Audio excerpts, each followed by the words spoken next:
രണ്ടു വിധത്തിലും ഉണ്ടാകാം.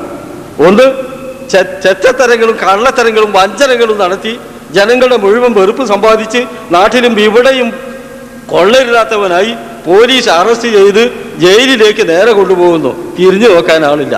ഈ ഒരവസ്ഥ. മറ്റൊന്ന്, നിങ്ങളുടെ സൽക്കർമ്മങ്ങൾ കാരണമായി, നിങ്ങൾ ചെയ്ത ഉപകാരങ്ങൾ കാരണമായി, നിങ്ങളുടെ സ്വഭാവവും സമീപനത്തിൻ്റെയും നന്മകൾ കാരണമായി ഇവിടെ നിങ്ങൾ അങ്ങേയറ്റം ബഹുമാനിക്കുന്ന ആളുകൾ, നാട്ടിൽ അതിനേക്കാൾ ബഹുമാനിക്കുന്ന ആളുകൾ ഇവിടെയും അവിടെയും നിങ്ങൾ സ്വാഗതം ചെയ്ത് ആനയിച്ച് കൊണ്ടുപോകുന്ന മറ്റൊരവസ്ഥ. എങ്ങനെ തിരിച്ചു പോകാൻ നിങ്ങൾ ആഗ്രഹിക്കുക? സ്വാഭാവികമായി രണ്ടാമത് ആയിക്ക് പറയാനില്ല.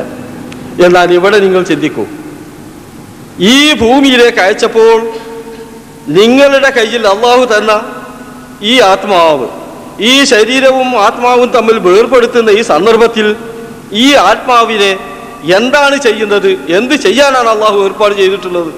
ഇതൊന്ന് മനസ്സിലാക്കേണ്ടതുണ്ട്. നേരത്തെ പറഞ്ഞ പോലെ ആത്മാവിനെ നിങ്ങൾ മ്ലേച്ഛമാക്കി വെച്ചിട്ടുണ്ടെങ്കിൽ, ചളിയിലാഴ്ത്തിയിട്ടുണ്ടെങ്കിൽ, കറപ്പിച്ച് വെച്ചിട്ടുണ്ടെങ്കിൽ, അക്രമങ്ങളും തമാടിത്തങ്ങളും ദുഷ്കൃത്യങ്ങളും ചെയ്തുകൊണ്ട് അതിനെ വഷളാക്കി വെച്ചിട്ടുണ്ടെങ്കിൽ അതിൻ്റെ സ്ഥിതി ആരെന്നതിന് അള്ളാഹു ചെയ്ത ഏർപ്പാടൊന്നും വേറെയാണ്. മറിച്ച് അതിനെ പരിശുദ്ധമാക്കി സകല മാലിന്യങ്ങളിൽ നിന്നും വൃത്തിയാക്കി നന്നാക്കി പരിശുദ്ധമാക്കി വെച്ചിട്ടുണ്ടെങ്കിൽ ആ ആത്മാവിനെ കൊണ്ടുപോകുന്ന രീതി ഒന്ന് വേറെയാണ്. ഏതായിരുന്നാലും ഈ ശരീരത്തിൽ നിന്ന് ഈ ആത്മാവിനെ പിടിച്ചെടുക്കും, അള്ളാഹു പിടിച്ചെടുക്കും. അള്ളാഹു പിടിച്ചെടുക്കും എന്ന് പറയുമ്പോൾ അള്ളാഹുവിൻ്റെ മലക്കുകൾ പിടിച്ചെടുക്കും. ഒരാളല്ല. നമ്മുടെ സാധാരണ ധാരണയിൽ മലക്കുൽ മൗത്ത് അസ്രായിൽ നമ്മൾ പറയാറുണ്ട്, ഉപര് പിടിക്കും, ശരിയാണ്. പക്ഷെ ഒരാളല്ല. ഈ ആത്മാവിനെ എങ്ങനെ കൊടുക്കാനാണ് നിങ്ങൾ ആഗ്രഹിക്കുന്നത്? നേരത്തെ പറഞ്ഞ കണ്ണൂർ ജയിലിലെ ഇരുട്ടറയിലേക്ക് അറസ്റ്റ് ചെയ്ത് കൊണ്ടുപോകുന്ന കുറ്റവാളിയെ പോലെ നിങ്ങളുടെ ആത്മാവിനെ ഇവിടുന്ന് കൈവയ്ക്കാനാണോ വിചാരിക്കുന്നത്? അതല്ല. നിങ്ങൾ ഇവിടെ നിന്നും നാട്ടുകാരും എല്ലാ സ്ഥലങ്ങളിലും സ്വാഗതം ചെയ്ത് ആനയിച്ച് കൊണ്ടുപോകുന്ന ആ രൂപത്തിൽ ആത്മാവിനെ കൊടുക്കാനാണോ വിചാരിക്കുന്നത്? രണ്ടിലൊന്ന് തീരുമാനിക്കേണ്ടത് ആ വേർപെടുത്തൽ വരുന്നതിന് മുമ്പാണ്, ആ മരണം സംഭവിക്കുന്നതിന് മുമ്പാണ്. ജീവിച്ചു കൊണ്ടിരിക്കുന്ന ഈ സന്ദർഭത്തിലാണ് നാം ചെയ്യേണ്ടത്. ഞാനിപ്പോൾ അറിയുന്നത് ഏതോ കുറെ ആളുകൾ എന്ത് ചെയ്യണം എന്നതിനെ സംബന്ധിച്ചല്ല. എൻ്റെയും നിങ്ങളുടെയും ഇപ്പോഴുള്ള ഈ ആത്മാവിനെ, ഞാനും നിങ്ങളും രണ്ടിലൊന്ന് ചെയ്തുകൊണ്ടിരിക്കുന്ന ഈ ആത്മാവിനെ ഈ ശരീരത്തിൽ നിന്ന് വേർപെടുത്തുമ്പോൾ അള്ളാഹുവിനെ എങ്ങനെ ഏൽപ്പിക്കണം? ഇതാണ് ചോദ്യം. എങ്ങനെ ഏൽപ്പിക്കാനാണ് നിങ്ങൾ ആഗ്രഹിക്കുന്നത്? ഒരു രൂപം നേരത്തെ ആദ്യം പറഞ്ഞ വിധം ഇതിനെ ദുഷ്കൃത്യങ്ങൾ കൊണ്ട് കറപ്പിച്ചു വെക്കുകയാണ് ചെയ്തിട്ടുള്ളതെങ്കിൽ വഖദ് ഖാബ മൻ ദസ്സാഹ, ഇതിനെ മാലിന്യങ്ങളിൽ ചവിട്ടി താഴ്ത്തി മലിനമാക്കി വെക്കുകയാണ് നിങ്ങൾ ചെയ്തിട്ടുണ്ടെങ്കിൽ, അങ്ങനെ നിങ്ങളുടെ ആത്മാവ് ഹബീസാണെങ്കിൽ,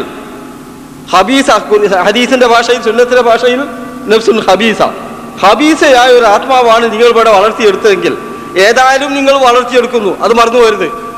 നിങ്ങൾ ഇവിടെ ജീവിക്കുന്ന കാലത്ത് നിങ്ങളുടെ പ്രവർത്തനങ്ങളുടെ ഫലം അതിനെ ബാധിക്കും. നല്ലതാണെങ്കിൽ നല്ല നിലയ്ക്ക് ബാധിക്കും, ചീത്തയാണെങ്കിൽ ചീത്ത നിലയ്ക്ക് ബാധിക്കും. ബാധിക്കാതെ നിങ്ങൾക്ക് ഇവിടെ ജീവിക്കാൻ സാധ്യമല്ല. നിങ്ങൾ ഏതായിരുന്നാലും രണ്ടിലൊന്ന് ചെയ്യുന്നു. ഇതിൽ നിങ്ങൾ ചെയ്യുന്നത് അതിനെ മ്ലേച്ഛമാക്കി വെക്കുകയാണ് ചെയ്തിട്ടുള്ളതെങ്കിൽ ആരാണ്, എങ്ങനെയാണ് ഈ ആത്മാവിനെ കൊണ്ടുപോകുന്നത്?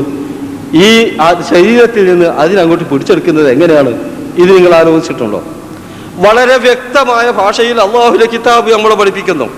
എനിക്കും നിങ്ങൾക്കും നാളെ വരാൻ പോകുന്ന ഈ സംഭവത്തെ സംബന്ധിച്ച്, നമ്മുടെ എന്നേക്കുമുള്ള ഭാവിയെ സാരമായി ബാധിക്കുന്ന ഈ പ്രക്രിയയെ സംബന്ധിച്ച് വളരെ വ്യക്തമായ ഭാഷയിൽ അള്ളാഹുവിന്റെ കിതാബ് നമ്മളെ പഠിപ്പിച്ചിട്ടുണ്ട്.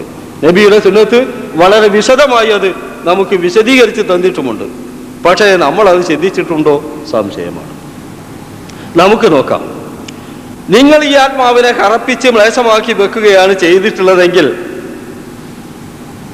അതിനെ പിടിക്കാൻ വരുന്ന മലക്കുകൾ, നേരത്തെ പറഞ്ഞ കുറ്റവാളിയെ അറസ്റ്റ് ചെയ്യാൻ വേണ്ടി വന്ന പോലീസുകാരില്ലേ, കണ്ടാൽ പേടിക്കുന്ന വേഷം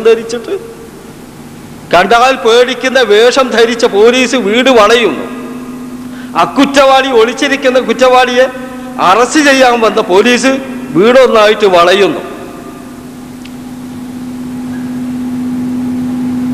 സൂപ്രണ്ടിന്റെ കൽപ്പന പ്രകാരം അദ്ദേഹത്തെ പിടിച്ച് വലിച്ചിറക്കി കൊണ്ടുവരുന്നു. പോലീസിനെ കാണുമ്പോഴേക്ക് കാര്യം ഇതിനു മുമ്പ് എത്ര തന്നെ ധീരത കാണിച്ചാലും